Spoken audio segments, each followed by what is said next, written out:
Segunda parte de las noticias de la 8, gracias por continuar con nosotros. Lo mismo hacen nuestros colaboradores de hoy miércoles, Carlos Alonso de Linaje, José Antonio López Rodríguez e Ignacio Aiz Navarreta. Con ellos vamos a comentar el siguiente asunto, ya que el 80% de los españoles cree que la situación económica va igual o peor. Lo dice el barómetro del CIS, que sitúa el paro como el mayor problema para más del 78% de la sociedad. En cambio, la preocupación por la corrupción baja 7 puntos hasta llegar al 48,5%. Siempre dicen la oposición socialista en el gobierno central, Carlos, que estos datos los cocina el gobierno. No creo que al gobierno le hayan gustado mucho estos datos, así que ¿cuándo quedamos cuándo se cocinan y cuándo no? Yo creo que se cocinan siempre. Otra cosa es que el nivel de cocina sea el adecuado o no. En estos momentos es políticamente correcto estar en contra de la situación económica, por lo tanto yo creo que no daña a nadie. A ninguno se nos escapa que con los niveles de desempleo que tenemos nadie puede estar contento con esta situación. Por lo tanto, yo creo que no es una mala noticia en tanto en cuanto es real, pero yo creo que no hay un desgaste específicamente importante, así como con la corrupción sí, que hemos visto que ha bajado en unos momentos en los que llegan los procesos electorales. El tema económico, yo creo que uno no puede cerrar los ojos y decir no estoy. Es que también tiene su lógica, ¿no? El momento que hay algo que es tan deleznable por todos o por casi todos como la corrupción, pero el momento en el que hay falta de trabajo, directamente nos vamos todos a lo más importante, lo que nos da de comer, ¿no? Y es lo que nos tiene que preocupar. No, está claro, el nivel de paro sigue siendo excesivo, entendemos que excesivo. Si bien es cierto que a pesar de que no ha calado en la percepción de los españoles, los datos son tozudos, ha bajado. ¿Que ha bajado suficiente? Evidentemente no se puede caer en la autocomplacencia, pero entiendo que se debe seguir con las políticas que puedan generar dicho empleo. Evidentemente. Hombre, con los datos del paro del mes de febrero se calculaba, haciendo esos cálculos que igual, Carlos, tú nos puedes explicar mejor, ¿no?, que se podría acabar el año con 600.000 nuevos empleos, y eso quizás viene a dar la razón, o que se hagan las cuentas de lo que dijo el presidente Rajoy en el debate sobre el Estado de la Nación, ¿no?, que hizo un cálculo de 3 millones de empleos en 3 años. Sí, pero es que no es contradictorio el que se puedan crear ese número de empleos con el resultado, por ejemplo, de esta encuesta, ¿no?, que yo estoy de acuerdo con Carlos en que todas las encuestas se cocinan, porque todas necesitan una cocina, claro, un tratamiento de los datos. Lógicamente hay unas encuestas que ese tratamiento pues, se va un poco más la mano, y en otras pues a lo mejor no se considera necesario que se vaya tanto la mano, ¿no?, y puede ser un caso este. Pero en todo caso es coherente, ¿no?, porque lo importante es qué expectativas económicas genera en la gente que accede a ese empleo, sus características, sus condiciones, es decir, qué estabilidad le da, qué perspectiva le da de futuro, si un contrato pues, tiene una capacidad adquisitiva un 40% inferior al que tenía un contrato que se firmaba en el año 2006, pues lógicamente eso incide en cómo se percibe por parte de quien es incluso beneficiario de ese contrato, pues la perspectiva económica de futuro, ¿no? Por otra parte, la situación económica también nos está diciendo que cosas que hace años eran más accesibles, más fáciles, ahora son más complicadas, ¿no? Pues el acceder a una vivienda, a una hipoteca, a una determinada operación. Es decir, que yo creo que es compatible lo que se nos dice por parte del gobierno, fundamentalmente en cuanto a la creación de empleo y de los datos reales, con esta sensación de preocupación por la evolución, por la situación económica personal y colectiva, ¿no? Por lo tanto, yo creo que es muy importante también abrir el debate de qué calidad tiene todo ese empleo y cómo incide todo ese empleo que se está creando en la situación económica y en la perspectiva de la situación económica. Carlos, sí. Sí, creo que también hay un tema muy importante que a veces eludimos, y es que la crisis o la creación de empleo en estos momentos no es homogénea en toda España. Entonces da la sensación de que se está creando empleo, pero no al mismo ritmo en todos los sitios, y en aquellas zonas en las que todavía no hay una creación de empleo neta, da la sensación de estar peor de lo que se está. Dice, bueno, esto mejora, pero en mi casa no. Y yo creo que eso también trasluce un componente importante en esta encuesta. Carlos, ¿es factible, o cuéntame cómo se hace el hecho de poder prever, ¿no?, 3 millones de empleos en 3 años como ha prometido el presidente del gobierno? Normalmente la creación de empleo está vinculada al crecimiento económico. Si la previsión de crecimiento económico, y como dijimos el último día, hay una serie de factores como el tipo de cambio, el precio de la energía o el precio del dinero, se prevé cierta estabilidad en los próximos años, pues lo normal es que los niveles de creación de empleo estén en los que se presupone, pero vamos, esto lo presupondría cualquier gobierno, no solo este, porque está vinculado la creación de empleo a la creación de riqueza. ¿Lo ves viable? Sí, hay que pensar que estamos en una situación geopolítica en estos momentos de difícil encaje en función de la inexistencia de ningún susto. Sí, realmente yo creo que la economía española está creciendo a un nivel desde luego poco previsible hace 2 años y se está viendo en muchos de los indicadores, también el de empleo. No, yo quería apostillar simplemente, que coincido plenamente con lo que decía, pero sobre todo que ese crecimiento económico, Carlos, también ver dónde se produce, en qué sectores se produce, de qué forma se produce, porque claro, todos sabemos que en la construcción había 2.300.000 puestos de trabajo entre directos y sector, diríamos, auxiliares de construcción, ¿no? Claro, todo eso al final, con crecimiento económico del 3% o del 3,5%, tiene que encontrar una sustitución, porque por sí la construcción... noticia que el sector de la construcción está volviendo. Evidentemente no va a llegar a las cotas que tuvo, pero se está moviendo otra vez. Y yo lo digo siempre, se ve generalmente cierta recuperación en el consumo diario. Cuando uno va a las tiendas, cuando uno va a los bares, cuando uno va no solo a productos de primera necesidad, preguntando sobre todo en ropas de textil, pues ha sido abismal en comparación con los años precedentes. Bien, pues vamos a hablar ahora de, sin duda alguna, lo que es el tema del día, que ha dejado a muchos boquiabiertos, porque pactar precios está prohibido y se paga caro. 88 millones de euros tienen que abonar 9 empresas y 2 asociaciones lácteas por haberse repartido el mercado de la leche durante nada menos que 13 años. Los ganaderos, los perjudicados por estas maniobras, no se conforman y buscan más culpables. Creen que los más que tienen que ver son los hipermercados. Son grandes empresas, entre ellas están Lactalis y Calidad Pascual, ambas vinculadas a Castilla y León. Se les acusa de violar las leyes de la competencia, de compartir información sobre sus proveedores, sobre el precio que pagan por la leche, de repartirse el mercado durante más de una década.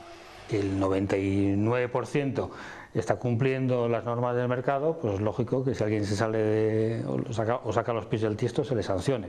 Algunas afectadas, como Central Lechera Asturiana, ya han anunciado que recurrirán la multa, la cuarta más alta que Competencia ha puesto nunca. Al Ministerio no le hace gracia la situación, que trae inquietud a un sector inquieto ya por otros motivos, como la desaparición inminente de las cuotas lácteas. Mi preocupación es que esto pueda afectar severamente la viabilidad de la industria y con ello repercutir negativamente también en los ganaderos. Los ganaderos de la Alianza por el Campo no se conforman con esta multa a las industrias que transforman la leche. Creen que se han ido de rositas los que la venden al consumidor y, según ellos, son los verdaderos culpables de que los precios de la leche en España estén por los suelos. Decía la ministra de Agricultura, la señora Tejerina, que tenía dudas a raíz de esta sentencia de cómo puede afectar a la industria y, por supuesto, a los ganaderos, que son evidentemente parte de la industria. Carlos, ¿cómo crees que puede afectar? Negativamente, o sea, a nadie se nos escapa, aunque a lo mejor uno hace el número y dice, bueno, pues 6.300.000 euros por año no es demasiado. Son 13 años. Son 13 años y hay que pensar que en estos momentos la industria agroalimentaria tampoco está, sobre todo la vinculada a los productos lácteos, no está en los momentos mejores de su historia, por lo tanto esto va a ser un varapalo importante. Si le salía muy rentable, yo creo que no se plantearían recurrir. Y bueno, Central Lechera Asturiana, Peña Santa, ya ha dicho que va a recurrir. Yo creo que tiene que haber medios para no esperar 13 años. O sea, yo creo que tiene que haber métodos de revisión por parte de la Administración para que estos cárteles se puedan detectar en un periodo más corto de tiempo para poner solución, porque como siempre se ha dicho, la justicia lenta y a destiempo no es justicia. Pues esto yo creo que ocurre lo mismo.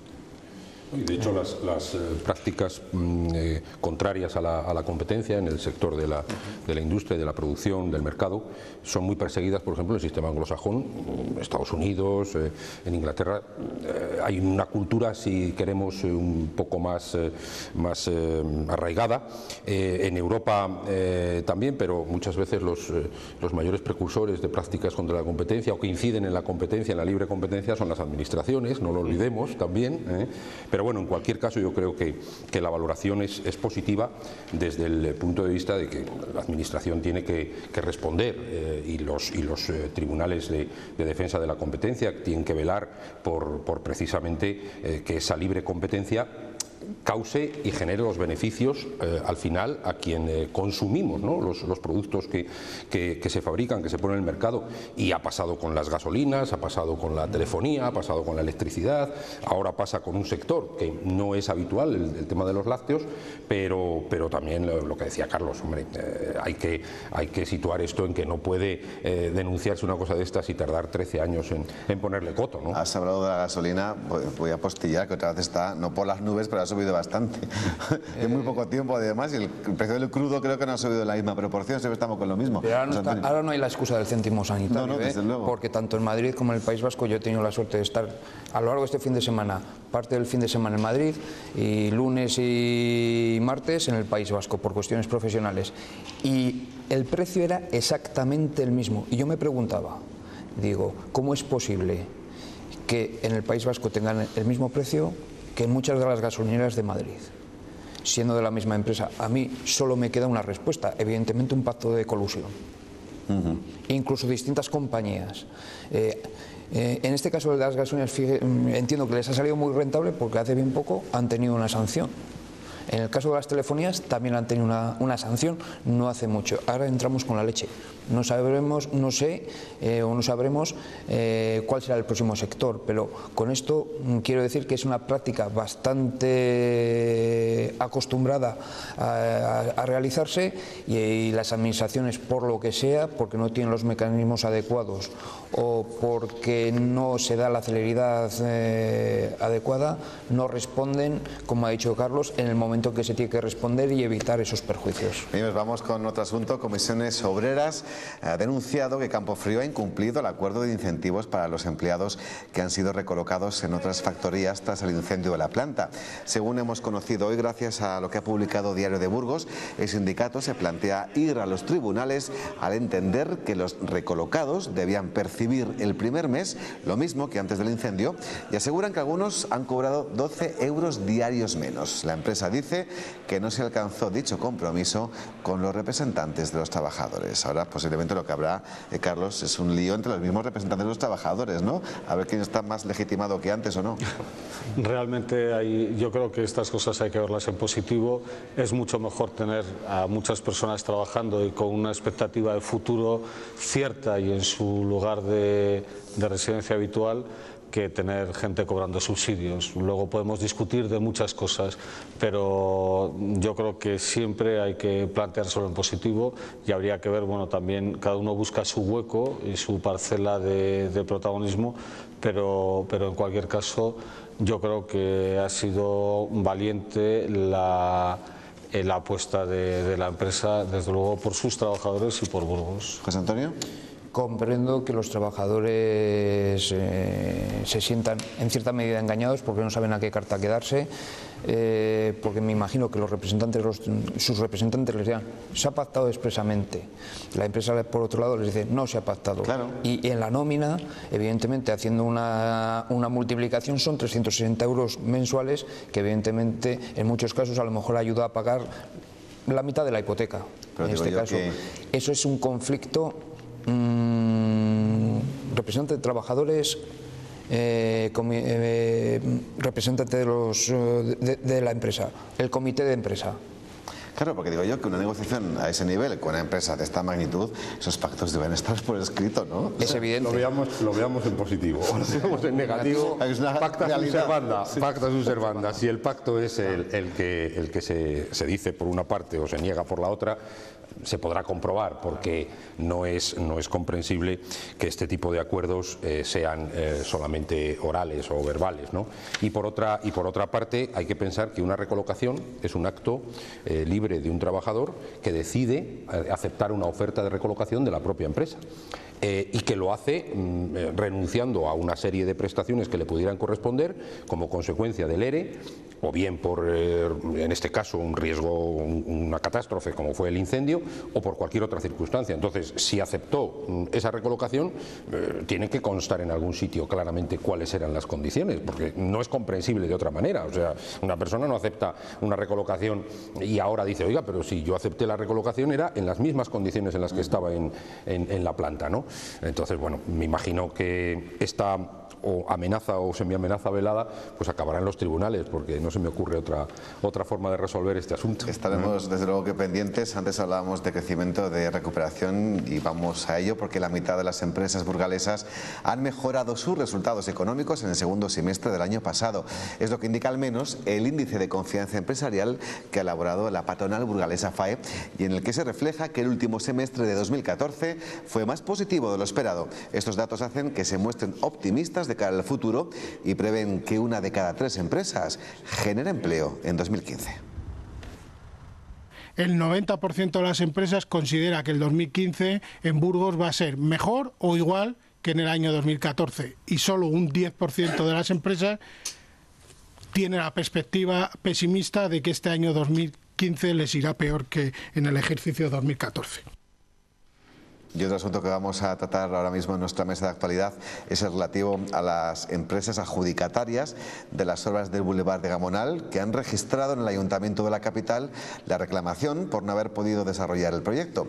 Además del tanto por ciento que la ley estima en estos casos, hay que sumar el beneficio que habrían obtenido de las ventas de la plaza del parking subterráneo. Diario de Burgos ha cifrado el montante total de la indemnización en 1.600.000 euros. José Antonio, muy lejos de ese 3% que marca la ley. No me acuerdo cuál es la cifra del volumen global del proyecto, pero sí entiendo que el Ayuntamiento de Burgos tendrá sus asesores jurídicos que darán una vuelta al tema, me imagino, porque evidentemente pagar 1.600.000 euros por una indemnización en un contrato cuando la actuación del Ayuntamiento no ha sido la que realmente ha causado la suspensión, o viene motivada la suspensión de la obra por otra serie de incidentes, podría moderarse o paliar realmente dicha indemnización. No digo que no quepa indemnización, me imagino que se tratará de moderar y de paliar y llegar a una negociación con las empresas para intentar que al menos tanto la reclamación del daño emergente como del lucro cesante sea inferior a lo inicialmente determinado por Diario de Burgos. Pero, ¿qué es lo que claramente establece la ley? Sabemos que es un 3% de la cantidad inicial, pero sí, también en ese 3% se incluye el lucro cesante, ¿o va aparte? Una cosa es lo que establezca la ley y otra cosa es en la virtud de pedir la facultad de derogar. Es decir, que una persona que se siente perjudicada por una actuación administrativa, en este caso en el ámbito de la ley de contratos de la administración, lógicamente puede considerar que además del daño estrictamente legal previsto y recogido, puede añadir otros conceptos, como son, por ejemplo, pues esta expectativa de beneficio frustrada como consecuencia de la no posibilidad de comercializar eso que se iba a comercializar y que estaba dentro del proyecto y que estaba dentro de lo pactado, ¿no? Por lo tanto, a mi juicio es plenamente... ¿No va independiente de lo que es la obra? Una cosa es que ellos construyan lo que es el boulevard y otra cosa es la gestión y la venta de las plazas de aparcamiento. Sí, pero que todo eso al final es opinable, quiere decir que ellos tienen su derecho a reclamarlo y que el ayuntamiento, como decía José Antonio, sus equipos jurídicos dirán, oiga, pues mire, esto no está dentro de la reglamentación legal, y puede llegar luego una sala de lo contencioso administrativo y decir, oiga, pues mire, no estará dentro, pero es efectivamente o no es un daño que se le ha causado, aunque sea de forma indirecta, como como consecuencia de la no posibilidad, insisto, de comercializar eso que podían haber comercializado y que les había generado un beneficio. Pero en todo caso, yo lo que sí que quería comentar en esta noticia es, hombre, vamos a ver, yo creo que cuando se toman decisiones administrativas hay que ser siempre consciente, y no digo que no se sea, pero a lo mejor no se es todo lo que se debiera de ser, consciente de las consecuencias que se pueden tener. Que digamos que esta indemnización la vamos a pagar porque hubo o dejó de haber no sé qué altercados de orden público, me parece sencillamente poco incierto, porque en realidad la decisión administrativa de paralizar estas obras, de no ejecutarlas y de no seguirlas, es una decisión de quien tiene la capacidad para tomarla.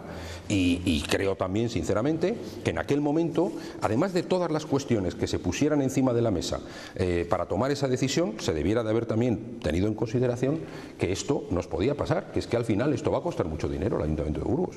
No sé si será todo lo que piden, la mitad de lo que piden, pero me da igual, va a ser un dinero que al final ciertamente es la cosa más improductiva que se puede ver, ¿no? El motivo por el que el alcalde de la calle cesa en su empeño de elaborar este bulevar, sabemos que lo que se ha dicho en todo momento es que no quería más violencia, ¿no? ¿Eso no es un eximente en un juicio de cara a la corporación no querer abonar lo que está pidiendo la UTE?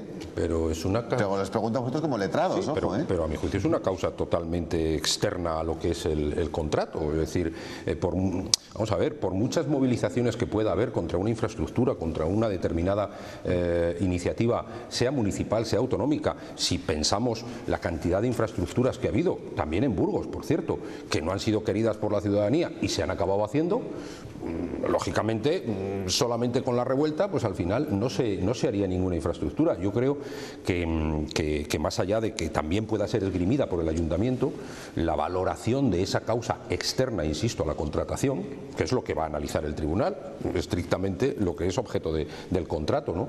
Y las causas por las que no se ha podido llevar, bueno, pues podrán ser valoradas, pero no me parecen de la suficiente entidad como para que se frustre el objeto del contrato, que es lo fundamental. Vamos, que los de Gamonal se quedan sin ver su barrio remodelado y encima cuesta una pasta al ayuntamiento, Carlos.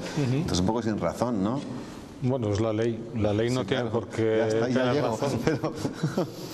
Y además, como bien decía Ignacio, los términos contractuales, el compromiso por ambas partes es el que va a primar en este caso. Al final es causa de fuerza mayor, porque una de las causas por las que tú puedes decir, oiga, pues no puedo acometer la infraestructura porque hay un impedimento. Vamos a ver, bueno, ahí podemos discrepar. Tuvieron suficiente entidad y se reflejó en los medios de... Yo, para mí, revueltas sociales algaradas de las características de las que se llevaron a efecto aquí y que se han llevado a efecto en otros sitios y no han impedido acometer las infraestructuras. Un ejemplo que no es fuerza mayor. No es parangonable. Pero en los casos de los seguros, como tú bien conoces, las revueltas sociales, los daños provocados por revueltas sociales y demás no se cubren normalmente por póliza. No es parangonable, pero bueno, que la realidad jurídica, en el ámbito jurídico, 2 y 2 no son 4, pueden ser 16. Yo creo que es un precedente gravísimo, el que ya se creó, pero si encima llegásemos a considerar como causa de fuerza mayor que imposibilita la ejecución de un contrato, que existan 14 o 140 manifestaciones. Es que realmente no son manifestaciones. En el caso de que la empresa hubiera dicho al ayuntamiento, ninguno de mis operarios se sube a una máquina hasta que no garantice su seguridad, ¿qué pasaría? Bueno, pues ahí estaríamos a lo mejor en otras circunstancias, ¿no? Como ha ocurrido, y es lógico, ¿no? Podría darse esa circunstancia y la valoración sería también un poco distinta, porque ahí ya hay una decisión de la empresa que por un motivo, que en este caso sería la seguridad, está decidiendo no hacer aquello para lo que ha sido contratado. Seguridad, ¿no? Que también se lo ha exprimido por el ayuntamiento para paralizar o no realizar esa obra, como ya sucedió en el año 2005, creo recordar, en Eladio Perlado. Sí. Pues hasta aquí nuestra mesa de actualidad de hoy. Ha sido un placer recibir, como siempre, al decano del Colegio de Economistas de Burgos, Carlos Alonso de Linaje, y a los abogados José Antonio López Rodríguez e Ignacio Ariz Navarreta. Mil gracias a los tres y que descanséis. Buenas noches.